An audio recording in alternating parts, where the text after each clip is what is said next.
हरिओम नमः शिवाय। ही कथा पाण गुरु कृपा से हासिल करे रहा आहियूं। मेहरबानी करे गौर ॾेई ॿुधिजो। मन त हर कंहिंजो विषयनि तरफ़ वञण जी कोशिश कंदो रहे थो। जीअं बकरी कहिड़ी बि ढव न हुजे, बकरी केतिरो बि खाई हिनखे ढव थी वञे त बि गाह में वात ज़रूरु वजंदी अगरि तूं उन साम्हूं रखंदे। मगर सियाणा माण्हू मन खे ई काबू था कनि त पोइ अंदरियूं कुझु करे न सघंदियूं। फरीद साहिब हिकु दफ़े हिकु नदी जे किनारे ते पे फिरियो। साम्हूं हिकु गिदरनि जी वाड़ पकी पई हुई। ॾिठाई त ॾाढा सुहिणा गिदरा हुआ।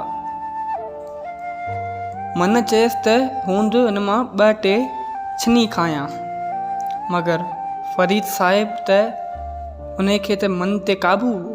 सो मन खे चवणु लॻो त अड़े मन, ही खेत त पराओ आहे, मूंखे त केरु ॾिसी त कोन रहियो आहे, पर मालिक त ॾिसंदो, ऐं मालिक अगरि ॾिसंदो त कोन छॾींदो।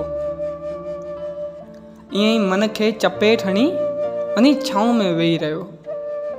फ़क़ीरनि जो त इहो फ़र्ज़ु आहे त मन खे काबू में रखनि, न त उहे सचा फ़क़ीर कीअं लिखिबा।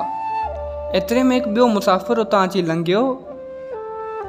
उन बि उहे गिदरा ॾिठा ऐं उनजो बि मन लालचियो। हू त यकदमि वाड़ में गिड़ी गिदरा पटे खाइण लॻो। मालिक आयो ऐं पुछणु लॻियुसि त भाई, ही छा थो करीं, मुफ़्त जा आहिनि छा, पैसा बि भराए वरिताईंसि। इहो ॾिसी फरीद साहिब हिकु शब्द उचारियो त फ़क़ीरी ॾाढी ॾुखी आहे। शुक्र जो मूं मन खे रोकियो, न त मुंहिंजी इज़त ख़ाक में मिली वञे हा, छो त मूं वटि त पैसो बि कोन हुओ जो ॾेई पाण खे छॾाया हुआ। अगरि ना ॾियां ही सेठ मूं ख़्वार करे हा।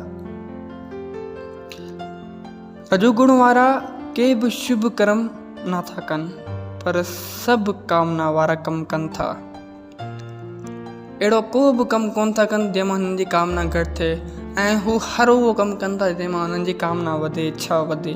ना त करण खां उहे करण बि चङा आहिनि, पर कामनाइनि करे लोभ ऐं तृष्णाऊं वधनि थियूं। इन करे अव्हां जी पूरी ज़िंदगी हिकु ई शइ में लॻी थी वञे, व्यतीत थी वेंदी आहे। अंदर ॿाहिरि त्रिलोकी में शांती या माठ आहे, पर वास्तव में खाल न आहे। साइंस जो चवणु आहे, पढ़ाई जो चवणु आहे, अॼुकल्ह जे हिसाब सां हिन पृथ्वी खां ॿाहिरि कुझु बि कोन्हे, सिर्फ़ु खला आहे। न को हवा आहे, न को पत्थर आहे, को बि मीडियम हुते कोन्हे, सिर्फ़ु शांती आहे। पर हर हंधि प्रभु वसी रहियो आहे। इहो परमात्मा टिनी खां मथे 4 पद में आहे। उन खे जो ॼाणे थो सो पापनि पुञनि जे फल खां आजो थिए थो, जनम मरण जे अवागन खां छुटियो पवे। कर्म हिन खे बंधन में क़ैद कोन था करे सघनि। जेको हर हिकु शरीर में आत्मा खे ॾिसे थो, जंहिंखे न को शौक़ या मोह थो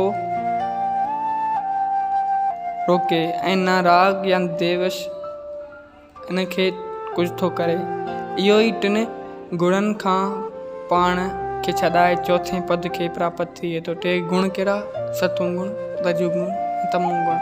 चओ जय सियाराम। अगरि ही नंढड़ी कथा तव्हांखे वणी त हिन कथा खे पंहिंजनि सां गॾु शेयर कयो। चओ जय सियाराम।